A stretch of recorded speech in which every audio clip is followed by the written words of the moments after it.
গল্পের নাম রাগে অনুরাগে। লেখিকা সুহাসিনী ফাতেহা। পর্ব ১২। আমি কিচ্ছু দেখিনি। বিশ্বাস করুন। আমি অন্ধ হয়ে গেছি। বাকি জীবনের জন্য চোখ দুটো নষ্ট হয়ে গেছে। আমি কিছু দেখেছি। না না, ইয়ে মানে ওই আমি থামল তিতলি। কি বলতে কি বলে ফেল। দুহাতে নিজের মুখ চেপে ধরল। এত লজ্জা লাগছে তার, বলে বুঝাতে পারবে না। লজ্জায় কথা গোলমাল করে ফেলেছে। এই মুখ সে আর ভাল্লুককে দেখাতে পারবে না।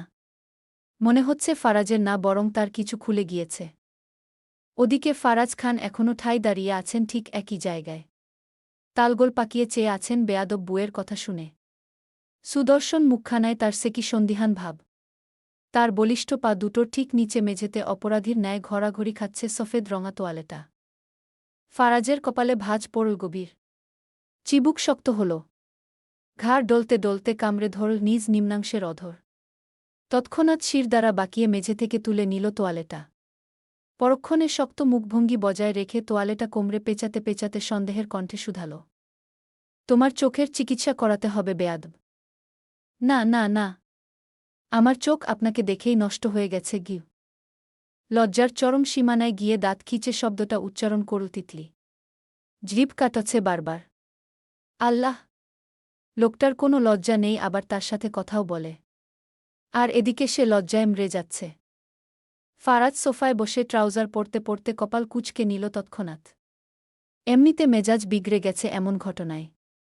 শক্ত মেজাজের মধ্যেও বেয়াদব বুকে জ্বালাতে দুষ্ট কণ্ঠে আওড়াল। ভবিষ্যতে আবার দেখলে সে দেখা যাতে বিফলে না যায়, সে ব্যবস্থা এখন করে দিব। আমার হাতে আবার সময় কম বু। Just wait. তার আগে এক পা ও যেন দরজার দিকে না যায় বেয়াদব। তিতলি লজ্জায় আড়ষ্ট হল আরও বেশি। কান দুটো এখনও ঝাঝা করছে তার। আজ তার লজ্জিত হওয়ার দিন। লজ্জায় লজ্জায় মরে যাওয়ার দিন। উফ! কণ্ঠে ঝাঁঝ এনে দাঁত খিচে বলল। আপনি আর আমার সামনে আসবেন না। আপনাকে দেখলে আমার শুধু হাসি পাবে। আমার মতো ভণ্ড হলে বুঝতেন সিরিয়াস মুহূর্তে হাসি আটকানো কতটা কষ্টের। এটুকু বলে তিতলি লজ্জায় লাল হয়ে দ্রুত মাথা নিচু করে দরজার দিকে যেতে যেতে বিড়বিড় করে আওড়াল। নির্লজ্জ, বেহায়া লোক, মুখে লাগাম নেই কোনো। ওনার লজ্জা নাই থাকতে পারে, তাই বলে কি আমার ও নেই? বিড়বিড় করে বলা কথাটা কিভাবে যেন শুনে ফেল ফারাজ। ট্রাউজার পরা শেষে ভেতর থেকে তোয়ালে বের করতে করতে শক্ত কণ্ঠে দাঁতে দাঁত চেপে বলল। আমি রুম থেকে যাওয়ার পারমিশন দেইনি এখনো। কথার অবাধ্য হচ্ছ কেন? দাঁড়াও বলছি। কিছু করার আগেই যেহেতু নির্লজ্জ। কথা শেষ হতে না হতেই তিতলি ঝড়ের গতিতে দরজা খুলে দৌড় দিল। ফারাজ একটু দেরি করে ফেলেছে। নয়তো আজ কিছু একটা হয়েই যেত। বেঁচে গেল এবার। যুবকের ফেলা রাখা হাত দুটো মুষ্টিবদ্ধ হয়েছে আনমনে। দরজার সম্মুখে দাঁড়িয়ে শক্ত মেজাজে বিড়বিড় করে আওড়াল। খুব সাহস বেড়েছে না? ঘড়ির কাঁটা কিন্তু ঘুরছে। দিন পেরিয়ে রাত আসবে। তখন বুঝাবো নির্লজ্জতা কাকে বলে বেয়াদব।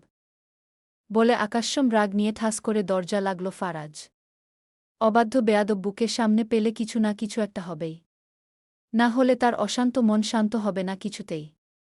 আজ সে এই বুকে ছাড়বে না। কোনোভাবেই ছেড়ে দিবে না। খেয়ে ফেলবে না আজ এই বুকে সে একদম। আজ সেও দেখবে কে বাঁচায় তার এই বেয়াদব বুকে তার হাত থেকে। রুমে ঢুকতেই সহসা তার ফোন বেজে উঠল। এই সময় আবার কার ফোন এলো? ফারাজ বিরক্তির রেশ নিয়ে স্টাডি টেবিল থেকে মোবাইল নিয়ে দেখল আলভি কল করেছে। ফারাজ ধরল না। 2 সেকেন্ড পর আবার এলো। এবার রিসিভ করে কানে ধরল। ফারাজ কিছু বলার আগেই ওপাশ থেকে আলভি বলল। দিনদুপুরেও কি নাদান শিশুটার সাথে ফষ্টিনষ্টি করছিস নাকি?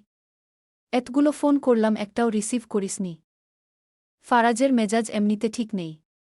তার উপর আলভির এমন কথা শুনে আগুনে ঘি পড়ার মতো কাজ করল। তাও রাগ কন্ট্রোল করে বলল। কি জন্য ফোন করেছিস সেটা বল। আলভি ওপাশ থেকে দাঁত কেলিয়ে বলল। তোর এটিএম কার্ডটা আমরাই নিয়েছিলাম সেদিন। এখন কয় টাকা আছে সেটা দেখার জন্য ব্যাংকে এসেছি। তুই চাইলে আসতে পারিস, বিরিয়ানি খাওয়াবো তোর টাকা দিয়ে গিয়ে। ফারাজ জানতই তার এটিএম কার্ড যে আলভিরাই নিয়েছে। কিন্তু কিছুই বলেনি। এখন যেহেতু মুখে স্বীকার করে বলতেছে, তাই সেও খোঁচা মেরে বলল। তোদের দান খয়রাত করেছি, এবার ফোন রাখ। না না, আগে বল শুকবর কখন শুনব? আমার ছেলে হলে তোর মেয়ের সাথে বিয়ে দিব গু। ফারাজ ফোন কেটে দিল। তিতলি ওই সময় রুম থেকে যে পালিয়ে এসেছে আর ভুল করেও রুমে যায়নি। ভালোই বুঝতে পেরেছে ভাল্লুক তার কথায় রেগে গিয়েছে। রাগুক। সেদিন সে শাড়ি চেঞ্জ করার জন্য খুলেছে বলে খোঁচা মেরে বলছে সে ইচ্ছে করে দেখাচ্ছে। এখন যে উনি, ভেবেই জিভ কাটল তিতলি। মনে মনে বলল, এখন কার সাথে ভাব দেখাবেন? হুহ, খুব তো খোঁচা দিচ্ছিলেন। আমার রুম এখন থেকে এটা আমার রুম, আপনি আমার রুমের গেস্ট। আমার সাথে আর ভাব দেখাতে আসলে আপনাকে এই কথাটা শোনাব। প্রথমে কি নাছিমা বেগমের মেয়ে নীলা এসে তিতলির পাশের বসে জিজ্ঞেস করল, ওই সময় উপর থেকে এভাবে দৌড় দিলে কেন? তিতলি ভাবুক হয়ে পড়ল। মেয়েটার মা একটা ডাইনি। কিন্তু মেয়েটা ভালো। তার সাথে অনেক মিশে, ভালো ব্যবহার করে। তিতলি কিছুক্ষণ রুমে হওয়া ঘটনা ভাবল। পরক্ষণেই বেঘোরে দাঁত কেলিয়ে বলল, রুমে তেলাপোকা ছিল তাই। তেলাপোকা কোথায় থেকে আসবে? ছিল তো বড় তেলাপোকা। আমার উপর উঠতে চেয়েছিল তাই দৌড়ে পালিয়ে এসেছি। কি হ? তাহলে ফারাজ ভাইয়া কোথায় ছিল? তুমি কিছু বলো নাই কেন?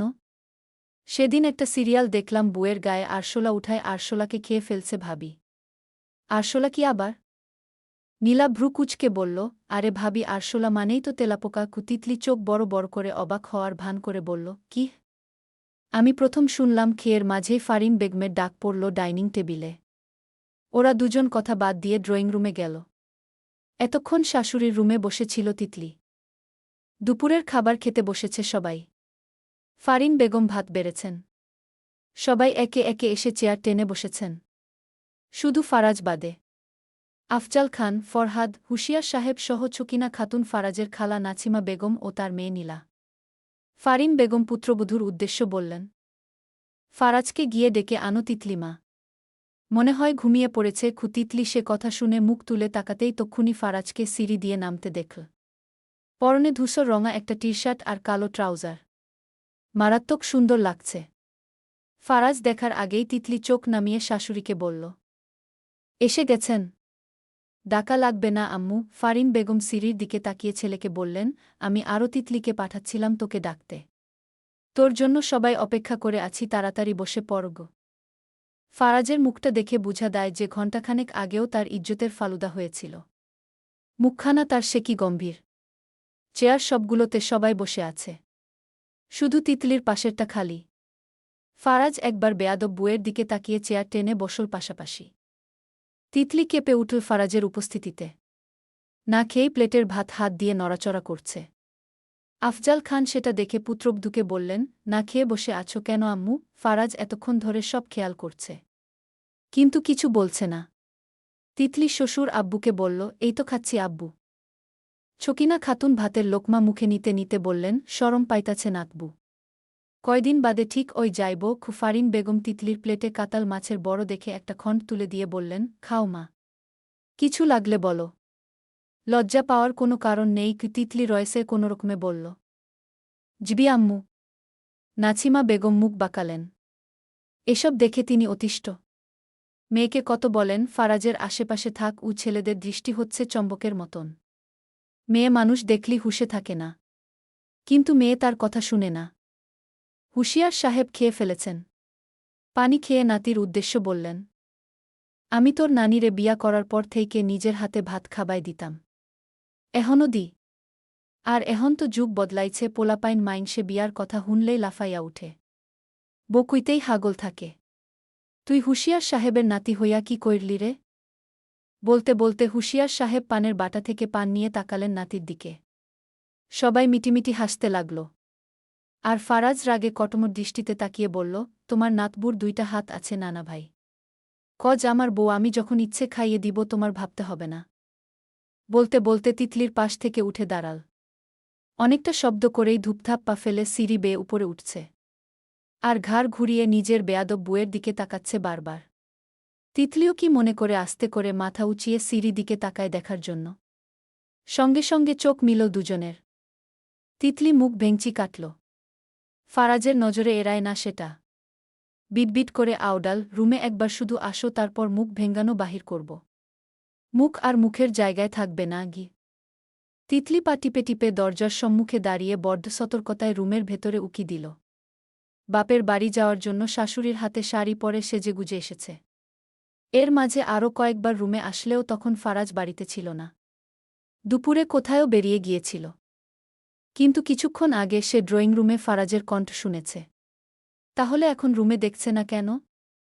ফারাজকে রুমে না দেখে তিতলি আনন্দ সমেত নাচতে নাচতে ভেতরে ঢুকল।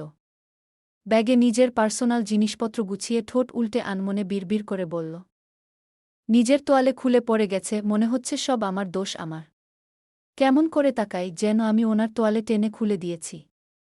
হুহ, ভাল্লুক কোথাকার! বলে পেছনে ফিরতেই চমকে উঠল তিতলি।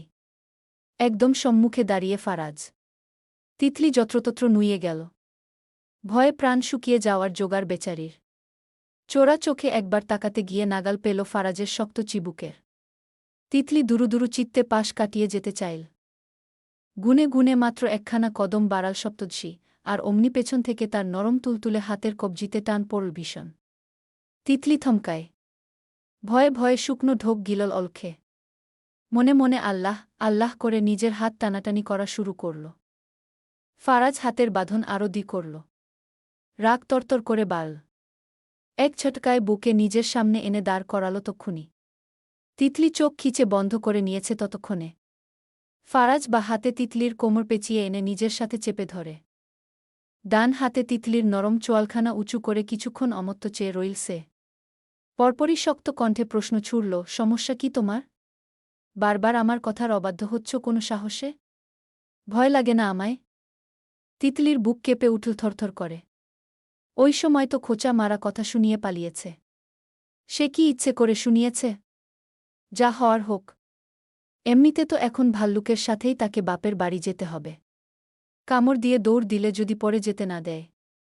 তাই কাপা কাপা গলায় শুধায়, আমার লজ্জা লজ্জা লাগছে আপনার সামনে দাঁড়াতে। তাই আপনার বুঝি লজ্জা করে না?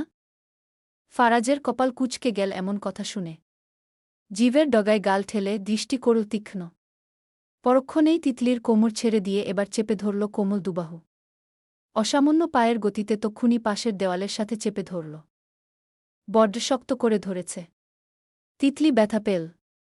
তাও চুপ করে রইল। ফারাজ সামান্য ঝুঁকে এসে বাঁকা কণ্ঠে বলল, আমার জানামতে লজ্জা বলতে এমন কোনো ওয়ার্ড এখনো আমার ডিকশনারিতে আসেনি। কজ তুমি আমার বিয়ে করা বউ। আমার সামনে তুমি ছিলে, অন্য কেউ তো ছিল বলে আমার মনে হচ্ছে না। তিতলির বুক ধুকপুক করছে। এবারও আগের মতো নিষ্পাপ জবাব দিল, আপনার কোনো লজ্জা নাই থাকতে পারে। আমার অনেক লজ্জা লাগে। তিতলির কথা শেষ হওয়ার পরপরই ফারাজ কপট রাগ দেখিয়ে হিসিয়ে শুধাল, এত লজ্জা কই থেকে আসে তোমার? যে আমার সামনেই দাঁড়ানো যাবে না? ফারদার রুমে আসার আগে তোমার সব লজ্জা বাইরে রেখে আসবে, নয়তো তোমার কোনো লজ্জার ধার ধারব না আমি। তিতলি নিশ্চুপ। ফারাজ বলল, কলেজে যখন আমার পেছনে পেছনে ঘুরছিলে তখন লজ্জা করেনি? তিতলি দাঁত দিয়ে নিচের ঠোঁট ঈষৎ কামড়ে ধরল এবার। জেদ ধরে রেখে নিচু কণ্ঠে স্বীকারোক্তি দিল, না করেনি। আপনাকে আমি ভালোবাসি তাই ঘুরেছি। সবসময় আমি আপনার পেছনে ঘুরব। তাতে আপনার কি? হুহ বলে তিতলি ফারাজের হাত দুটো সরাতে চাইল নিজের বাহু থেকে। ফারাজের সুদর্শন মুখের ধারালো নেত্রোদ্বয় কেমন গভীরভাবে তাকিয়ে আছে তার দিকে। এভাবে তাকাচ্ছে কেন? সে শুকনো ঢোক গিলল। ভয় পেয়ে চোখ মুখ খিচে বলল, আমাদের দেরি হয়ে যাচ্ছে তো। ফারাজ শেখথা আদৌ শুনল কিনা কে জানে। তিতলির মুখে গভীর দৃষ্টিতে তাকিয়ে মাথাটা সামান্য নিচু করে নিজের মুখ এগিয়ে আনল মুখের একদম কাছে। ফারাজের নেওয়া প্রতিটা উষ্ণ নিঃশ্বাস যতবার তিতলির মুখে পড়ছে ততবার সে চোখ জোড়া খিচে বন্ধ করে নিচ্ছে। সে হাঁসফাঁস করে দুহাতে ফারাজের বুক চেপে সরাতে চাইল। কিন্তু বালাইশাট। পাহাড়সম বলিষ্ঠ পুরুষ তো সরলই না, উল্টো তিতলির নরম গালে নিজের খোঁচা খোঁচা দাড়িতে আবিত চোয়ালখানা আলতো করে ছুয়াল। তিতলি হালকা ব্যথা পায় দাড়ির খোঁচাতে। কেঁপে উঠে সমস্ত কাপা দেহ। ফারাজ নিজের নাক গাল ঘষছে তিতলির পুরো মুখে। তা ধীরে ধীরে নেমে এলো গলায়। পরপর গলায় নরম কিছুর স্পর্শে তিতলি থরথর করে কেঁপে উঠে। ফারাজের পুরুষালী নরম ঠোঁটের বিচরণে তিতলি নিঃশ্বাস আটকে নিল। হাঁসফাঁস করে কোনোরকমে বলল, ছাড়ুন প্লিজ। ফারাজ তখন নিজের কাজে ব্যস্ত। ডিস্টার্ব পেয়ে গলায় মুখ গুজে রেখে বলল, ওম। সবসময় ছাড়ুন ছাড়ুন বললে ধরব কখন বেয়াদব? নির্লজ্জ বলতে পেরেছ, এখন সহ্য করো আমায়। Let me do my work. বলে ফারাজ আচমকা তিতলির ঘাড়ের বড্ড কাছে মুখ নিয়ে কামড় বসিয়ে দিল। কামড়টা জোরে ছিল না, তবে তিতলি ব্যথা পেল। নাক মুখ কুচকে মুখ ফসকে বেরিয়ে এল। আহ! বেয়াদব বুকে এমন আওয়াজ করতে দেখে ফারাজ ঘাড় থেকে মুখ তুলে দুষ্ট কণ্ঠে ফিসফিস বলল, নেগেটিভ আওয়াজ করছো কেন? আমি তো এখনো কিছুই করিনি গে। তিতলি সরু নাকের পাটাটা সামান্য ফুলিয়ে বলল, আপনি আমাকে কামড় দিয়েছেন কেন? এটা তোমার শাস্তি। আমার কথা না শোনার, বারবার অবাধ্য হওয়ার। তিতলি চুপ করে রইল। ফারাজ ভ্রু কুচকে বলল, ব্যথা পেয়েছ? তিতলি তারা জবাব দিল, না, আরাম পেয়েছি। ফারাজ তিতলির তারা কথায় বিরক্ত হয়ে তৎক্ষণাৎ হাতের জোর বাড়াল। এবার ঠোঁটের কাছে মুখ এগিয়ে আনতেই হঠাৎ দরজার কাছ থেকে পায়ের আওয়াজ আসে। ফারাজ সাথে সাথেই তিতলিকে ছেড়ে দেয়। ছকিনা খাতুন বুড়ো মানুষ, চোখে কম দেখলেও কিছু আন্দাজ করেছেন। তিতলি ছাড়া পেয়ে লজ্জায় মাথা নিচু করে তক্ষুনি দৌড় দিল। ছকিনা খাতুন পান চিবুতে চিবুতে নাতবুয়ের যাওয়া দেখে নাতিকে রসিকতা করে বললেন, নাতবুডা কি শরম পাইল? আমার এখন আইয়া পড়া ঠিক হয় নাই। দরজা কান লাগাইয়া রাইকবি না? তুই এখনও দাঁড়াইয়া আছিস কেন? শ্বশুর বাড়ি তো কি রাইতে যাইবি নে? ফারাজ কপাল কুচকে তাকায় নানির দিকে। অসময়ে রসিকতা মোটেও পছন্দ হল না। তার সবেমাত্র জাগ্রত হওয়া ফিলিংটা দিয়ে বুকে কাবু করতে চেয়েছিল। অনেকটা সফলও হয়েছিল, কিন্তু হঠাৎ করে নানির এন্ট্রিটা তার উঠতি রাগের কারণ হল। দরজাটা লাগিয়ে রাখলে আজ আরেকটু সময় নিয়ে এই বুকে নির্লজ্জতা কাকে বলে বুঝাত না সে? এখন তো সবে শুরু, এ বুকে সে জ্বালিয়ে পুড়িয়ে শেষ করে দিবে না? প্রতিদিন একটা একটা করে বুঝাবে না তার নির্লজ্জতা? নানির কথা শুনে তৎক্ষণাৎ রুম থেকে ধূপধাপ পা ফেলে বেরিয়ে আসল। ঘড়িতে সন্ধ্যা 6টা। শেখ বাড়ির একমাত্র আদরের মেয়ে সহ বাড়ির জামাই আসবে, সে আনন্দে বাড়িতে অনেক তোড়জোড় চলছে। আলেয়া শেখ মেয়ের পছন্দের সব খাবার রান্না করেছেন। সাথে জামাই আদরের সব আইটেম তো আছেই। ড্রয়িংরুমে রমরমা আড্ডার শেষ নেই। তিতলি আসবে শুনে তিতলির খালা ঈশা বেগম এসেছে আজ। বিয়ের সময় আসতে পারেনি, কারণ তিনি বিদেশ ছিলেন স্বামীর সাথে। ড্রয়িংরুমে বসে আছেন ফরিদা বানু। আলেয়া শেখ আর তিতলির খালা ঈশা বেগম কিচেনে নাস্তা পানি তৈরি করছেন। ফরিদা বানু ছেলেকে যেতে দেখে বললেন, নাতিন এখনও আইতাছে না কেন? ফোন কইরা দেখত। আইজকা যদি নাতজামাই নাতিনেরে নিয়া নো আইয়ে, সোজা আমি গিয়া নাতিনেরে লইয়া আমুগু। তৌসিফ শেখ বাইরে যাচ্ছিলেন। মায়ের কথা শুনে বললেন, আসতেছে আম্মা। আমি ফোন করে কথা বলেছি জামাইয়ের সাথে। মনে হয় চলেও এসেছে, আমি বাইরে গিয়ে দেখতেছি গ। বলে তৌসিফ শেখ সদর দরজা পেরিয়ে বাইরে গেলেন। শেখ বাড়ির মেইন গেইটে গাড়ি থামতেই তিতলি সাথে সাথেই নেমে গেল। খুশিতে তার তর সইছে না। বাবাকে গাড়ির ভেতর থেকে দেখেই চোখমুখ উজ্জ্বল হয়ে গেল তার। ফারাজকে রেখেই দৌড়ে বাবার কাছে গিয়ে আগে আগে খুশিতে বলল, কেমন আছো আব্বু? তৌসিফ শেখ পরম আদরে মেয়ের মাথায় হাত রাখলেন। মেয়েকে কতটা ভালোবাসেন তিনি। মেয়ের কথা শুনে বুকটা ভরে গেল। মনে হল অনেক দিন পর মেয়ের মাথায় এভাবে হাত রেখেছেন। আজকাল বাড়িতে আর ওনার ভালো লাগে না। মেয়েকে চোখের সামনে দেখেন মনে হয় এই তো এখন খেতে আসবে। আব্বু আব্বু বলে এটা সেটা আবদার করবে, কিন্তু না, কেউ কিছু বলে না। মন খারাপ করে তখন রুমে চলে গিয়ে মেয়েকে ফোন করেন। ফোনে কথা বললেও মন ভরে না। স্নেহমাখা হাত দুটো মেয়ের মাথায় বুলিয়ে দিয়ে আদুরে গলায় বললেন, আলহামদুলিল্লাহ ভালো আছি, তুমি কেমন আছো আম্মু?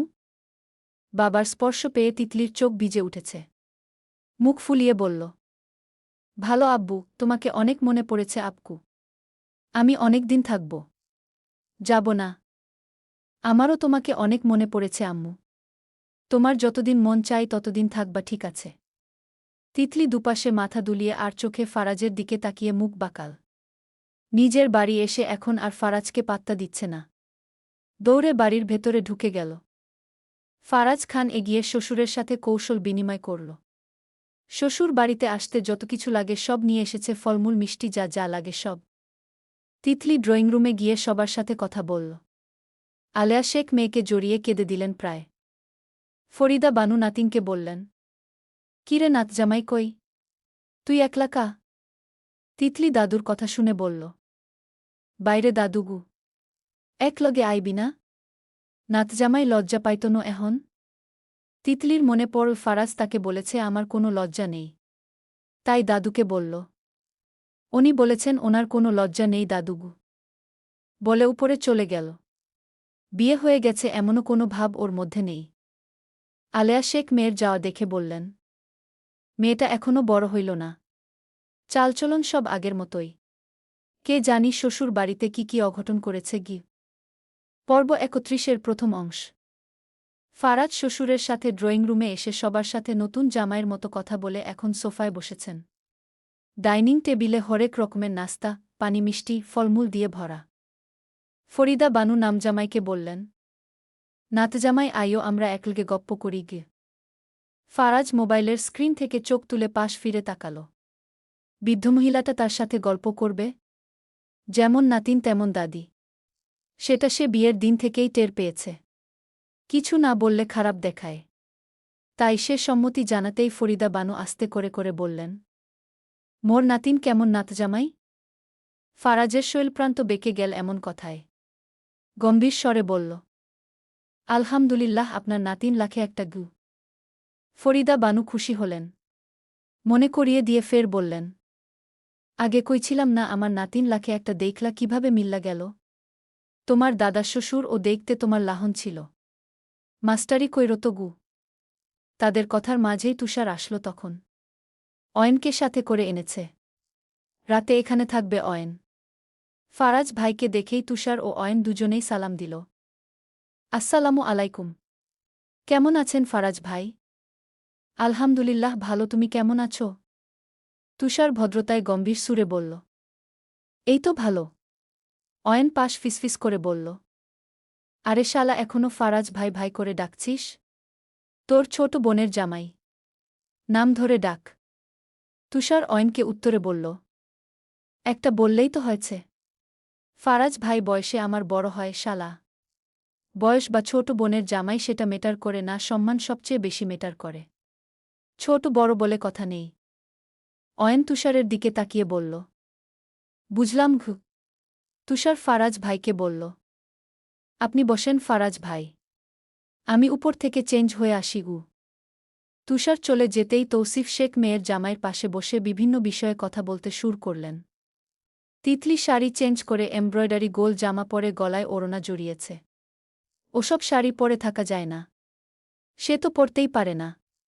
কেউ পরিয়ে দিলেও ১ ঘণ্টা পর কিভাবে যেন সব কুচি খুলে যায়।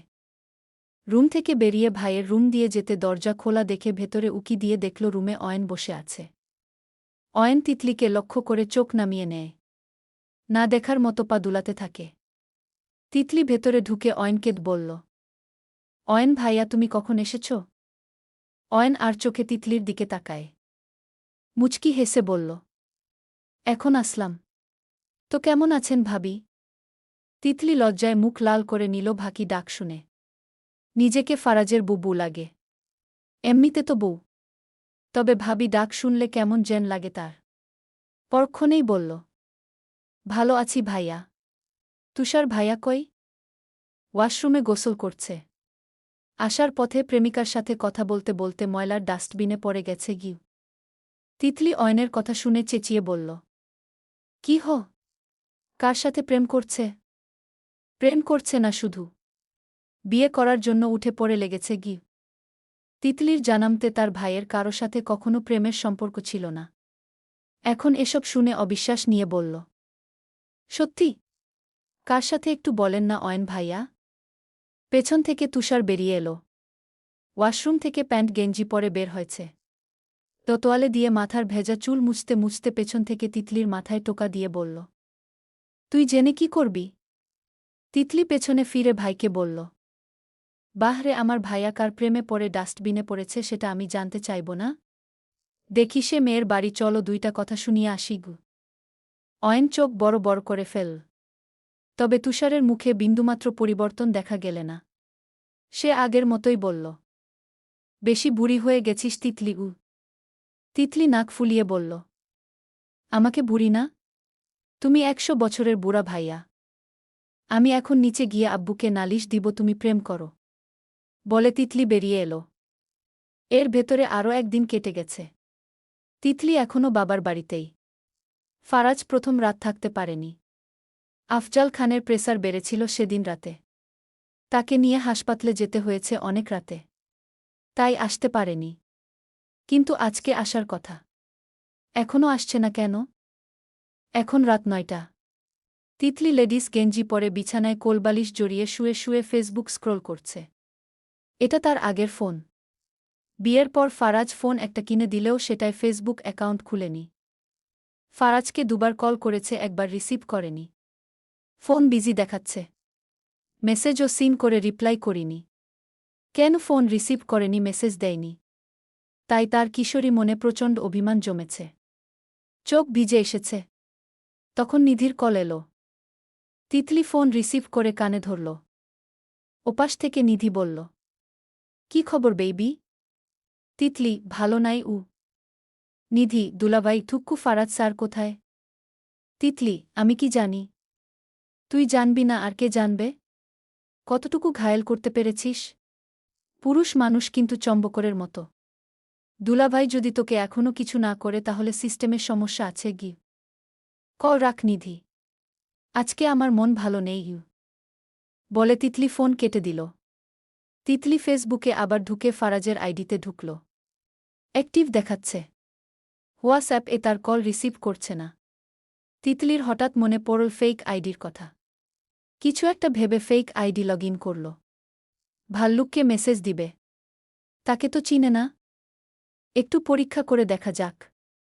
অনেক ভেবেচিন্তে লিখল, শুনলাম আপনি বিয়ে করে ফেলেছেন। How dare you? আমার ফিউচার আলুকটলের বাপ হয়ে অন্য একটা মেয়েকে বিয়ে করলেন। থাক, ব্যাপার না। আপনার বিবাহিত জীবন কেমন চলছে শুনি? বুকি রোজ ঝাড়ি দেয়। মেয়ে আমার মতো কিউট তো। পাশে 2টা দুঃখের ইমোজি দিয়ে সেন্ড করে দিল। ফারাজ খান শ্বশুর বাড়ির গেইটে নিজের বাইক থামিয়ে আফজাল খানের সাথে কি নিয়ে যেন কথা বলে ফোন রাখতেই হঠাৎ নোটিফিকেশনে বেজে উঠছে দেখে ভ্রু কুঁচকে এক নজরে পুরো মেসেজ পড়ল। সহসা যুবক ঠোঁটের কোণ বাঁকিয়ে ক্রূর হাসল।